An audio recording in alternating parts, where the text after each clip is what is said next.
এই দেখেন আমার ছোট খামারি এসে গেছে। তো আমার ছেলে আসছে। তো একা একা পানি দেওয়া কষ্ট হয়ে যায়, কারণ পানি দিতে গেলে দেখা যায় যে মুরগিগুলো বের হয়ে যায়। তো আমার ছেলে আসছে, এখন এখানে ওষুধ দিচ্ছি, যেহেতু মুরগিগুলো একটু ঝিমাচ্ছে, জ্বর জ্বর ভাব, সেজন্য মুরগিগুলোকে ওষুধ দেওয়া হইলো।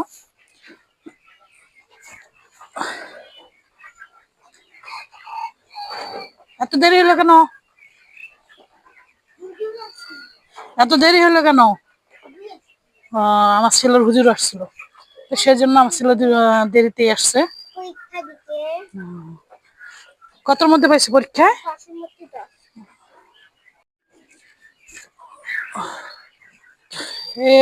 এই দেখেন আমার ছোট খামারি এসে গেছে। তো আমার ছেলে আসছে। তো একা একা পানি দেওয়া কষ্ট হয়ে যায়, কারণ পানি দিতে গেলে দেখা যায় যে মুরগিগুলো বের হয়ে যায়। তো আমার ছেলে আসছে, এখন এখানে ওষুধ দিচ্ছি, যেহেতু মুরগিগুলো একটু ঝিমাচ্ছে, জ্বর জ্বর ভাব, সেজন্য মুরগিগুলোকে ওষুধ দেওয়া হইলো।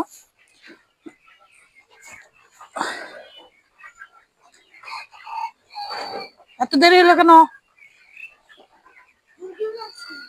এত দেরি হলো কেন? আমার ছেলের হুজুর আসছিল, তো সেজন্য আমার ছেলে দেরিতেই আসছে। কতর মধ্যে পাইছে পরীক্ষায়?